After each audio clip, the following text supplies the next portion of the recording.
The first and best victory is to conquer self. Welcome to the Conqueror approach, a journey of self-mastery. To cultivate our mind, body, spirit, financial literacy, and allow our light to shine upon the world. Brought to you by me, your host, U.S. Navy submarine veteran and entrepreneur, Musa Mikkel. Let's conquer.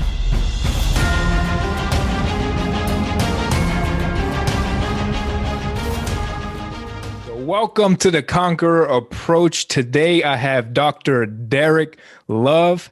He is a coach, educator, and CEO of the New Horizon Institute, a nonprofit organization designed to create and build and sustain educational programs in meeting diverse needs, serves as regional executive director of a district in Texas, teaches for the Grand Canyon University of Doctoral Studies as Senior Dissertation Chair, the creator and host of the Dr. Love Show podcast, and author of Your Greater is Right Now. Thank you, Derrick Love, for being on this show tonight. Hey, it's simply an honor and a pleasure to be on the show with you. I'm humbled and grateful at the same time. Looking forward to an amazing conversation, being able to talk to you and your guests and your audience. And so truly excited and ready to get started. Thank you. It's my pleasure to have you. And seeing all the great things you've accomplished and created, education seems to be one of the biggest drivers for you, one of the biggest inspirations for, and you've done so many amazing things in that area. I wanted to get started with just what drove you to pursue a large and impactful role in the area of education and academics? Well, I would say that it chose me. I remember being an undergrad, and my undergrad degree was in psychology. So I was on the track of psychology. I was on a track of, and I actually, when I graduated with my BA degree, I went into social services and mental health, was a case manager, and then moved from there and went into education. But if I want to pivot back up just a little bit, but when I got my BA in psychology, I was going to be a clinical, a PsyD degree. I want to have a doctorate in psychology. I went that pathway. And then when I got into social services and behavior sciences, I was afforded an opportunity to teach. And I took that opportunity. And when I took that opportunity, it snatched me so quick. It says, this is where you're supposed to be. And I was like, I don't know. And then so it catapulted me to where I am today in the diverse roles that I've been able to accomplish along the way. And the journey has been simply but amazing, not without hardship, though. Hardship has been there, but it has been an amazing journey within K-12 and higher education. And like I said, in diverse roles, I've had the opportunity to be a part of and do. To create and facilitate change in higher ed and K-12 and nonprofit work and all. So it's been a blessing. That's amazing. Was it a big risk for you when you noticed that the teaching really was big for you? Was it a risk for you to get into taking it head on? Because now you have a doctorate in this work, and you're just doing a lot of great work with that district and your New Horizon Institute. Mm-hmm. Was that a big risk for you to really take that step? Yeah, it was a big risk. There was some risk factor into it when going from a case manager, case manager. And so I have been working with teens and adolescents as a case manager. So I had a caseload as a case manager of about 50 of teens and kids. And so, I still would work with them in the school setting as far as making sure their IEP was correct, attending art meetings, things like that. So I had some relationship to the education arena from the social science and as a case manager in mental health. But when I decided to take a full leap in launch, absolutely, because, I went into teaching. So I went into a Title I school in a low SES area. So all of the students came from one housing authority And the school was right adjacent from the housing authority. So no kids will bust into the school. So it was a kind of a shift in culture. I call it one time. I remember this story going into teaching, man. And I went in my first day. I'm pumped. I'm excited. I'm like, yeah, let's get it in. Let's change the world. Let's do it, right? And I walk in and see this 5th grade kids, and they're screaming, "We want our own coach. We want our own coach." So you should have known my face. I was mortified and terrified at the same time, but I couldn't show that emotion to them. But then on the inside, I was like, oh my goodness. I got, shaking in my boots a little bit because I had never embraced that before. But I couldn't let them see that level of anxiety on my face. So I had to, at that point, I knew that position of winning kids was essential for student achievement and student growth, that I had to really appeal and win kids opposed to them giving me the automatic because I walked into the door. And so so that background of kids were used to someone maybe cycling in and out, but I had to show them I'm there for the long haul. I had to embrace them and them embrace me. And once I did that, then we all came together. But I still remember that first day walking into my first day of teaching and them chanting, "We want our old coach back." And man, so I was like, and nothing prepares you for that. We prepared to be effective educators, but nothing prepares you to go in and deal with that type of emotion or that type of kind of invitation into the world of teaching. And so that for me was kind of a risk factor because I could have said, "Oh no, this is it for me. No, I don't think I want to do this." But I stuck with it, and the rest is history. And I am where I am today. That's amazing. And the teachers they don't get enough appreciation, in my opinion. And growing up, I didn't really realize it until I got older. But the effectiveness and their poise, teachers made it look easy in the classroom. They are the communication skills, their empathy. They make it look easy. And I just once you learn and get really big into the work of self-development, I see that they had to work really hard to get to that level of effectiveness. And go ahead. No. I was just agreeing with you. Yes, they did have to work hard to get to the level of effectiveness because day one they didn't have that. But but over the years, kids are mean too. Cultivating the craft. But I think it goes just like you're doing right now in the podcasting piece. You have to cultivate the craft. Like you got to work at it to be able to enjoy it, and then to kind of see the fruits of it is once you put the work in, and then the evidence, the tangible evidence of you see is the fruit from it. And I think what you saw there when you was in school was a fruit of a teacher who put in the work. Absolutely. Yeah. What was one of the biggest things or vision you had that made you take such a big role in the education? Like, what change did you want to create that led you to going all the way up to a doctorate? Because that's a lot of commitment to get to that level. Correct. I wanted kids in education. I wanted to leave a footprint, and I wanted that footprint to mean something. I wanted the footprint to say something about who I was.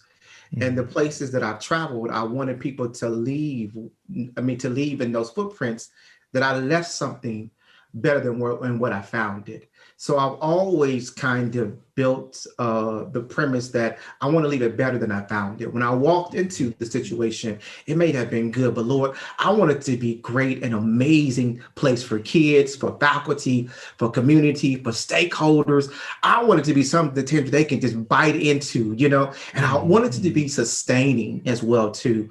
Not when I left or while I was, but I want it to continue, that it will continue to evolve and grow and be all that it could be. So for me, that led me on the trajectory of growth and learning and leading to a doctorate and going to get a master's and then going back to school to get a doctorate.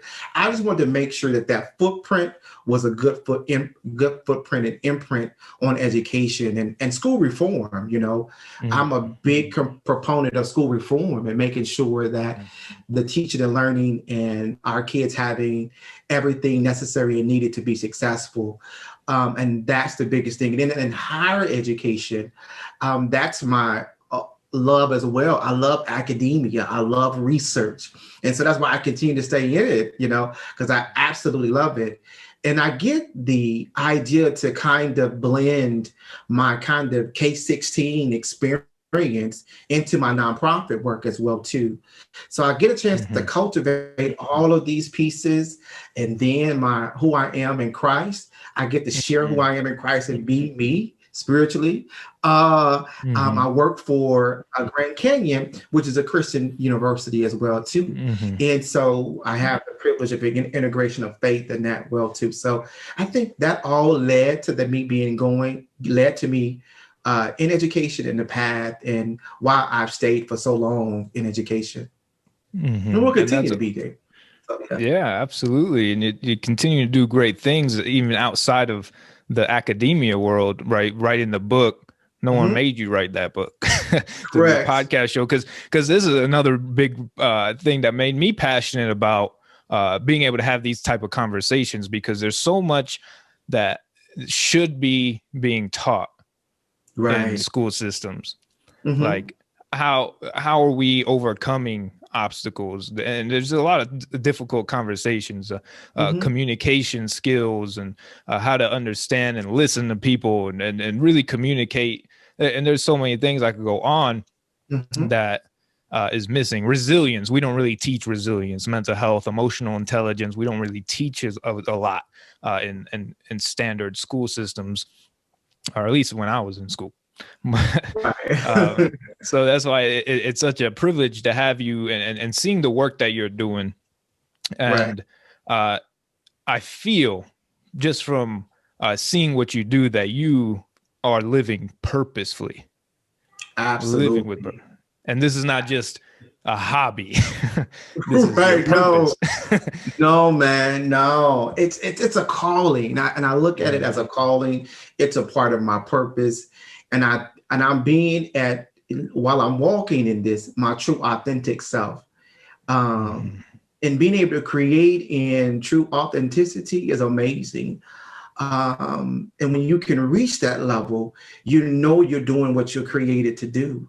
And so I get the awesome privileges of blending the worlds together, as I call it, and just walking in purpose. And I think everybody should have that experience, and everybody can have that experience of really walking in purpose and moving in purpose.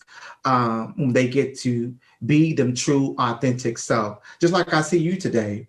It's amazing to see you walk into your purposes as you host a podcast show. You're comfortable with it. You're at ease with it. Your verbiage and questioning comes off with that. It shows, it exudes that. And so I think you're living and walking in that purpose as well, too. So everybody has the equal potential and equal footing of walking in that, in their call purpose. And whether big or small, yeah. Right. Absolutely. And for me, it's exciting. I was excited to have this conversation. It wasn't like, oh, I got to talk to Dr. Derrick Love today. It was like, I get to do that. And that's one of the biggest things when it's not work. Correct. Right. And I can see that there's a lot of passion, because you wouldn't have gone all the way to a doctorate if you hated the process. Yeah, no, I wouldn't have. No, no, I wouldn't have. Was there a point where you felt this is definitely where I need to be right now?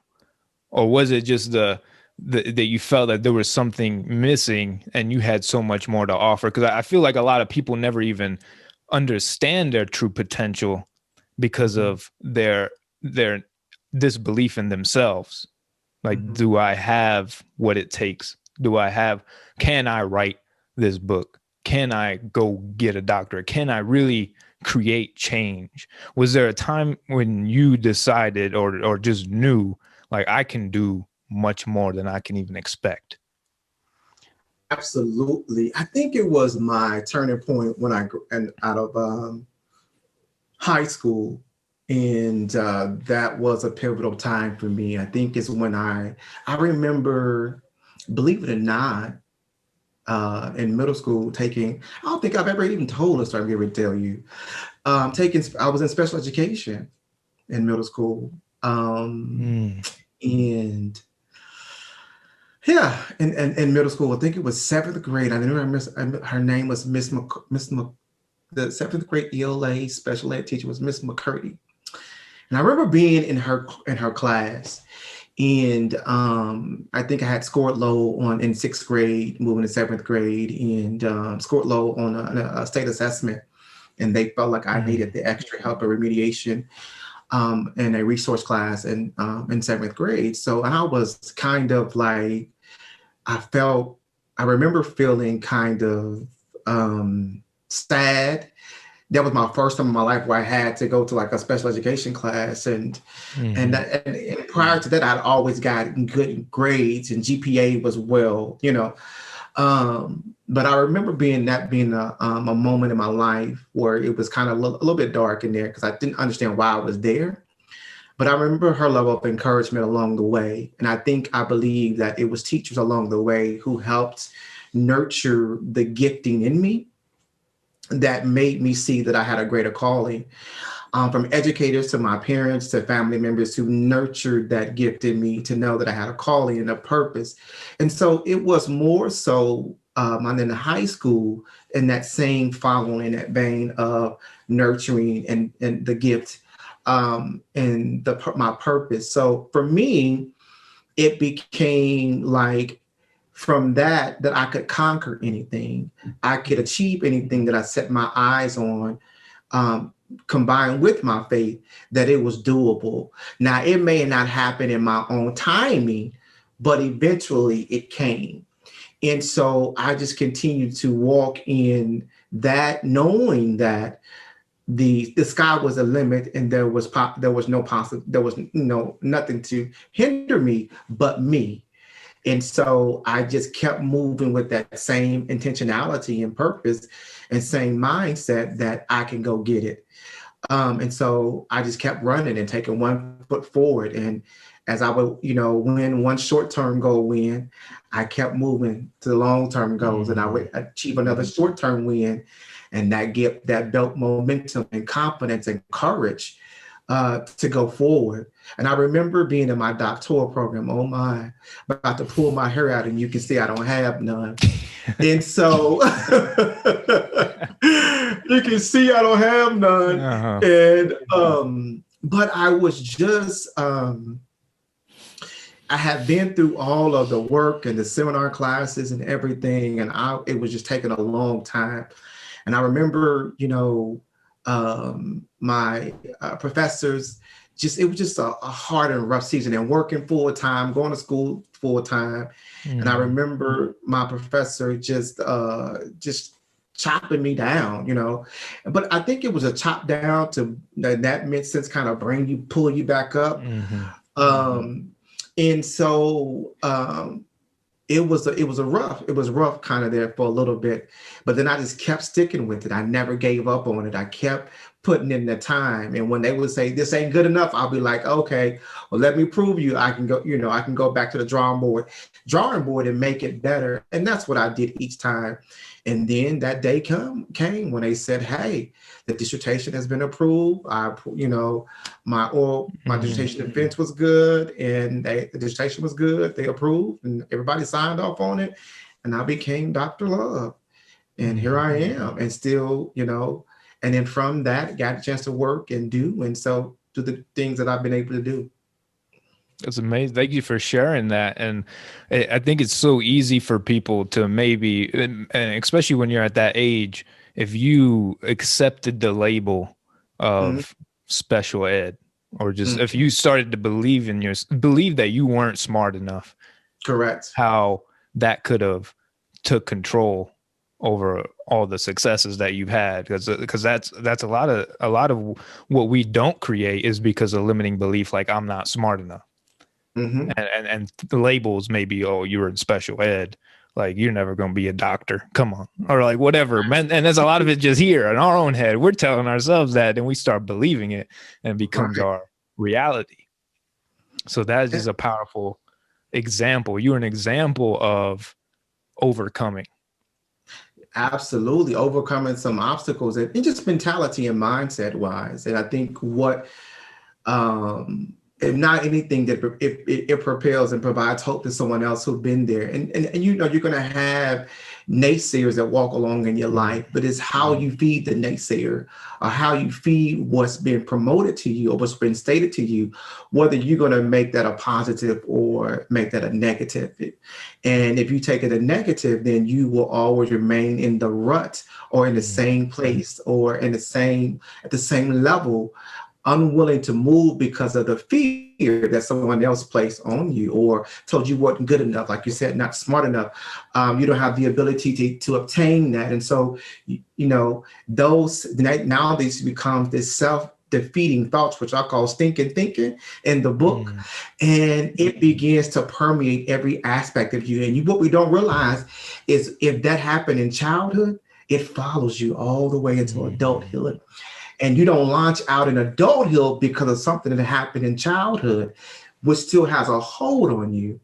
And I remember in writing the book, there was a stronghold that I had in my formative years, and you know, that stuck with me throughout adulthood. And that's what I talk about.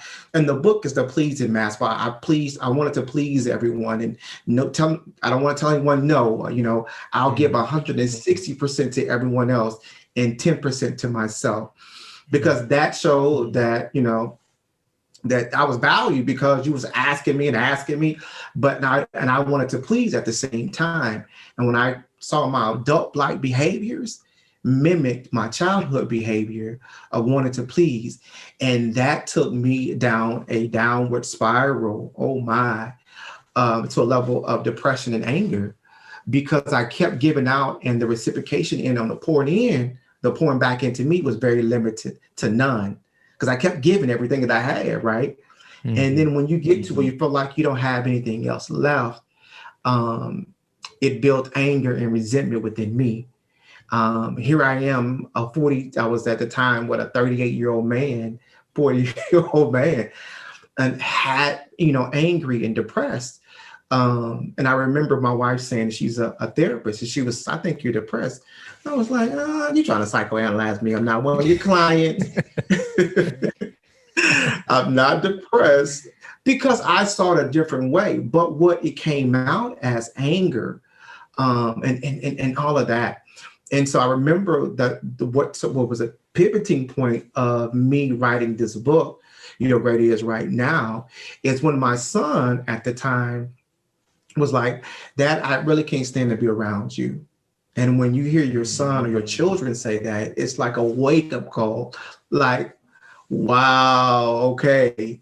Because, you know, you were able to achieve success all in these other areas of life, and education, academics, professional, and you're still thriving and growing here. But then here is where it's minimal to none, because by the time I get back, I don't have anything, because I've given everything else to everyone else. And so that began that conversation with him began the whole turnaround pivotal moment in my life. And that began to birth Your Greater Is Right Now. And that set me back on a trajectory of my faith and healing as well. I feel that's an issue that a lot of people have, especially when they're excelling in their work or business. For you, academics, you're doing all these amazing things, but then one area in your life wasn't optimal, like the relationship with your son. How did you get out of the thinking and the state in which you were pretty much trapped in, like that perpetual cycle of I need to do more and I need to do more, and I'm not, I guess, balanced, or just I'm not showing up the best version of myself to my son or wife?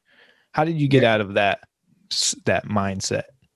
Oh, it was rough there. It was rough, man. No. It No, is. so one of the things that I had to do was develop a work-life balance, which I'm still working, to maintain that work-life balance, and being able to put work down and being intentional in the moment with my family. So I had to create a work-life balance, and I had to create boundaries. Boundaries mean saying that it's okay for me to say no to these things, and me saying no doesn't mean that I don't want to. It's just saying right now I don't have the capacity to add that to my plate. So, and being okay with saying no. And number three was my wife being my accountability partner. And what I mean by that, she would say, if you're going to do the podcast, then what else are you dropping off? Because you can't do the podcast and these things too.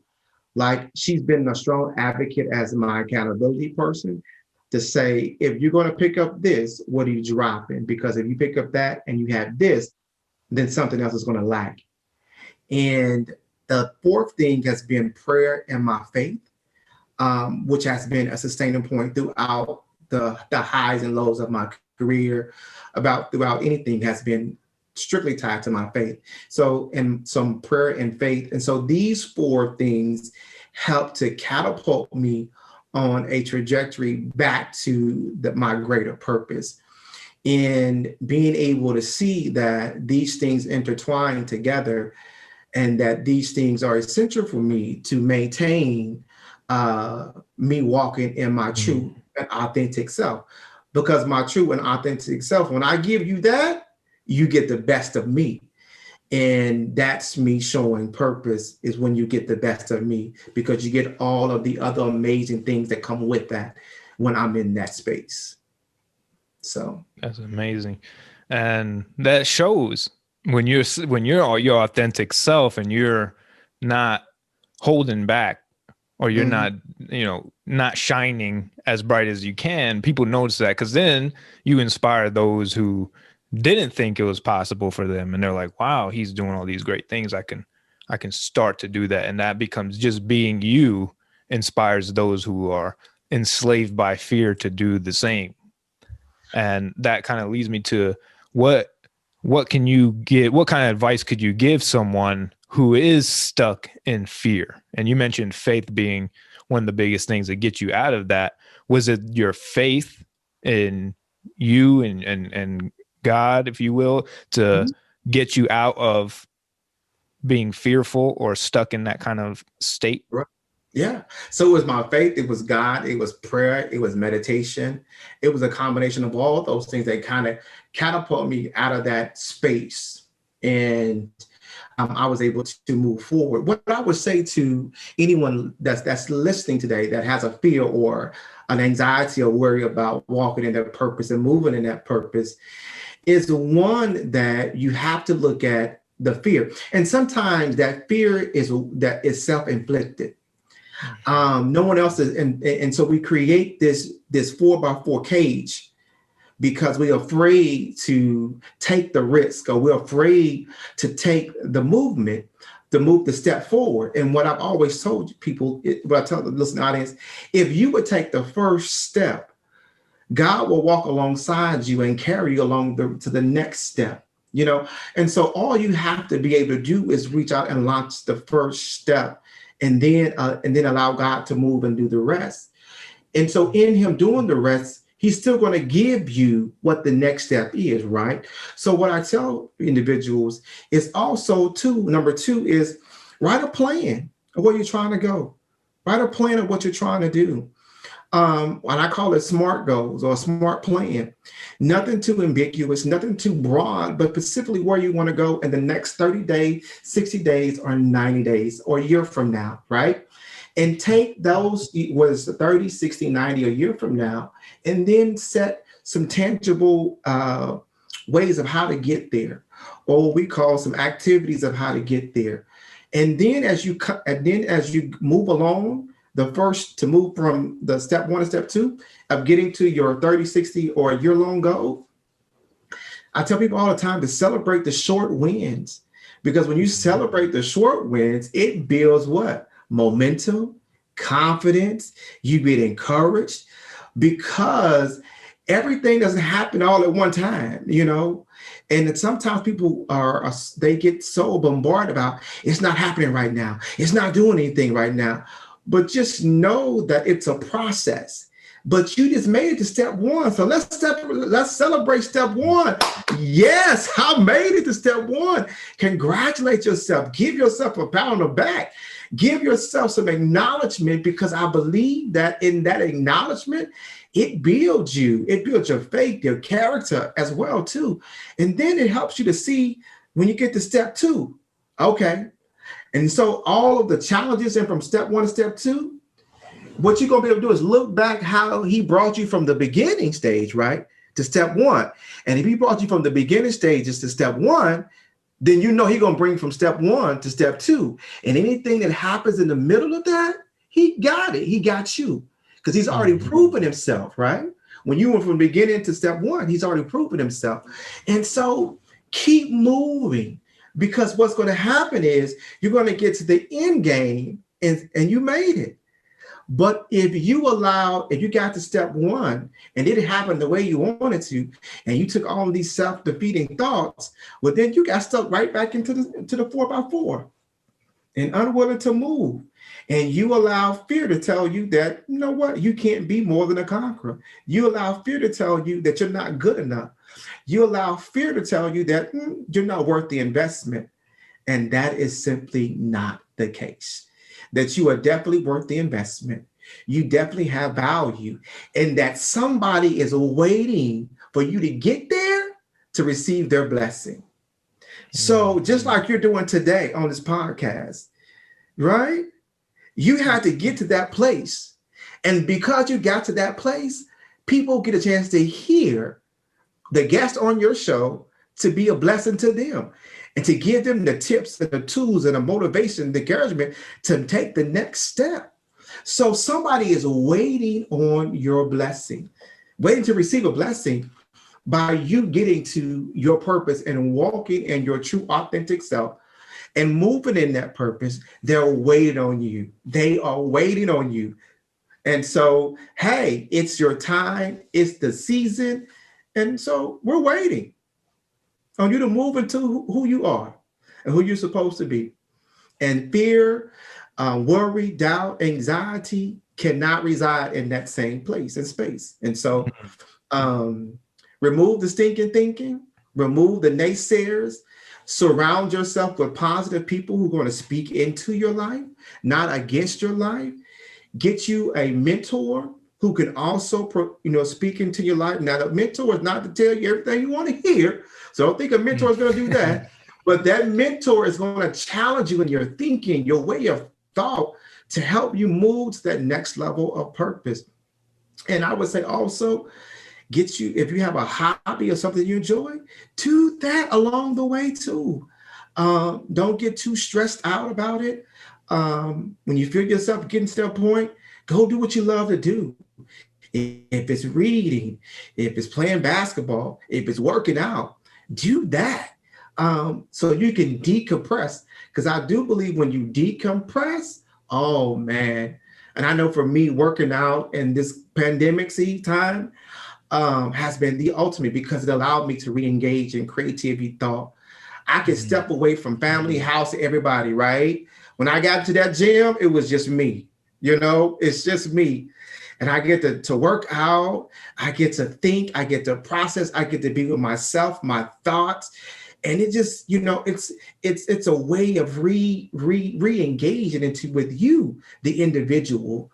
And I tell you, every time I re-engage, it's an amazing time for me, because all of the creativity and the juices and everything start flowing in my mind. I'm like, okay. So then I get a new, fresh perspective. And it's been simply amazing. So that's what I would tell the listening audience today. Well, that's just a beautiful perspective too, because when you look at it that way, that somebody's waiting on me, to be my most authentic self, to show up, to be a blessing, so they can go on and be a blessing for others, right? And it's just that ripple effect. Absolutely. And that's what it's about. And it's a journey, and that's what this is about. The Conqueror approach it's about the journey, right? There's no destination. There's no finish line. It's the journey. And I found myself getting afraid and these big goals, like I want to have a podcast. I want to reach this many people. But it's about breaking it down, like you said. You got to break it down to tangible activities, steps on a daily basis, and celebrating the wins is the only way I think you can continue to keep going. Because if it's never enough, it's just never going to be enough until you celebrate each little moment, victory, and win. So that's so much gold in that, Dr. Love. That was a brilliant way to explain all those things. And I don't even know what to say to that. I want to rewind it. I think we just stop the podcast now. I don't think But I would just say, I think one of the things that we forget about it, man, and if we don't take the time to celebrate, you get so, when you are driven and focused on a tangible task at hand, you will spend hours upon hours upon hours. And when you feel like there's no result in that, oh my, you either going to be like, I ain't doing this no way, or this ain't even it for me. And so you pivot and turn and be like, forget about it.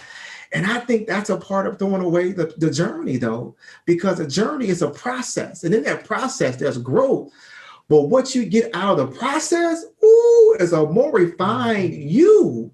You learn about you, the person you, and your character, your determination, the grit. Do you have what it takes? Because nothing in life comes easy. You got to put some time into it, some work into it. And if you are able just to say, I'm going to throw in a towel in step one, or you're going to say that, and then you'll say, well, it wasn't for me. Yeah, I think that most people will say, don't you think? They'll say, that wasn't for me. That was just something. And then what you find yourself is, if you're not careful, everything that you try, you will say, it ain't for me, because there was no immediate instant gratification in the process, right? But if you just stick with the process and stay the course, when you achieve step one, you're going to be like, I didn't know I could do that.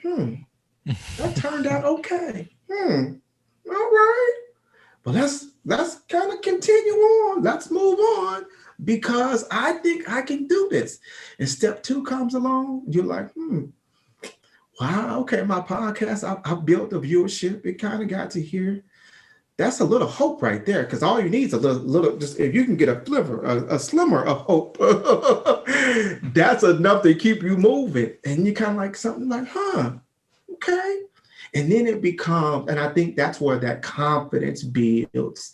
And I think it builds you, the individual, and you learn yourself. So just keep pressing and keep moving despite what it looks like, because it may not look like, I tell what anybody would think. In COVID-19, when COVID-19 hit, I think to me, what it promoted us to do was be more creative and innovative in our thought processes, because it wasn't the same any longer. Things shut down. So how was I going to still reinvent myself, create income at the same time, and do something different? So a lot of people had to pivot in their way of thinking, but it breeded something new in society today of how to think beyond the four walls and how to think beyond who I am right here, right now. And it made you question, is this all I'm here for? What is this? So let me reinvent myself, retool myself, and become a better version of who I am, And then I think what COVID has taught us is how to retool, how to recreate, how to re-engage ourselves in a way that we never saw that before. And so, so in some ways, I'm not, so hear what I say though. Now, I'm not thankful of COVID-19 and the deaths or anything like that. Absolutely not. But it taught us how to re-engage in a different way and mindset wise, because when things started to shut down, then we had to pivot. Like, how are we going to do in education in K-12? How are we going to do remote and distance learning? What did that look like? How to shift and train teachers to these different platforms and different modalities of learning, So we had to change. We had to shift. It couldn't be the same paradigm. How do you evaluate teachers? How do you evaluate their success? How do you evaluate student success in a remote setting? So like all these new ways of creative thought, which I believe will be here for a lifetime because we learned something new. And I think as a part of school reform and the evolution of where we are, we'll continue to see these things evolve and grow and create. And I think it's going to be an amazing ride in the state of where we are today. Now, do I want us to get over this pandemic? Absolutely. Do I want that to happen? Absolutely. I don't want anyone to take away from what I'm trying to say and think I'm trying to glorify the pandemic, because I'm not doing it at all. I want it to be gone. But I just think for the person who's thinking even in COVID that, oh, wow, I mean, like I've lost so much, but to give them the hope that you still can gain in this pandemic, in this season, that you still can gain, you still can retool, reinvent who you are. And it's possible for you. And not to think that everything is done, is gloom, is doom, but how you can tap in to you, the inner you, to pull out that level of greatness in you, to walk in purpose, despite the fear and despite what it looks like. Absolutely. And purpose, you found your purpose, but purpose is not easy to fulfill. It takes work, and that's definitely, it takes a lot of work. And it's not just because you found what's in alignment with who you are, your calling. That doesn't mean it's going to happen by itself. Like it took you a long time probably, or it took you a lot of energy, focus to write your book. But that's part of the purpose, right? Your book's not going to write itself. You have to be committed enough. So if you don't mind telling us a little bit, like a quick overview on your book before we wrap this up. Well, the book is Your Greater Is Right Now, where I provide seven amazing chapters that will walk you from beginning to end, how to walk in purpose. Some books, is from a theoretical perspective, but this is a theory, application, and a how-to book. It's mixed with psychology. I have activities in the book that you will do to kind of help you critically think and deep thinking to propel you to move to that. It's going to help you peel back the layers and the onions, the layer of the onion to whereas things that are hidden to be uprooted and removed, so you can walk in your best authentic self and you can move towards your greater purpose. There's faith mixed in with it as well too. There's the Word of God as mixed in with it as well. At the end of every chapter, there are biblical affirmations, which I simply love. And these affirmations help to catapult you, to energize you. Along in these 7 chapters, you hear me, the champion, the coach, with you every step of the way, coaching you and helping you with that coach of encouragement every step of the way in the book, to let you know you got this, you can do this. And so by the time you start in chapter 1 and it defines purpose, into chapter 7, where now you are victorious and walking in that thing, and I'm ready to go. I'm ready to hit this home run. I'm ready to run the first base, second, and third, so that I can reach my final destination, which is my purpose. It's all in there, wrapped in Your Greater Is Right Now. Amazing. I'll have all that linked in the show notes so people can have quick access to that to get a copy of your book. Dr. Derrick Love, could you please share where people can reach you at, the most effective way to communicate with you? The most is my website, which is newhorizoninstitute.org. That is newhorizoninstitute.org is the best way to reach me. Or on my Facebook at the Dr. Love, Your Greater Is Right Now.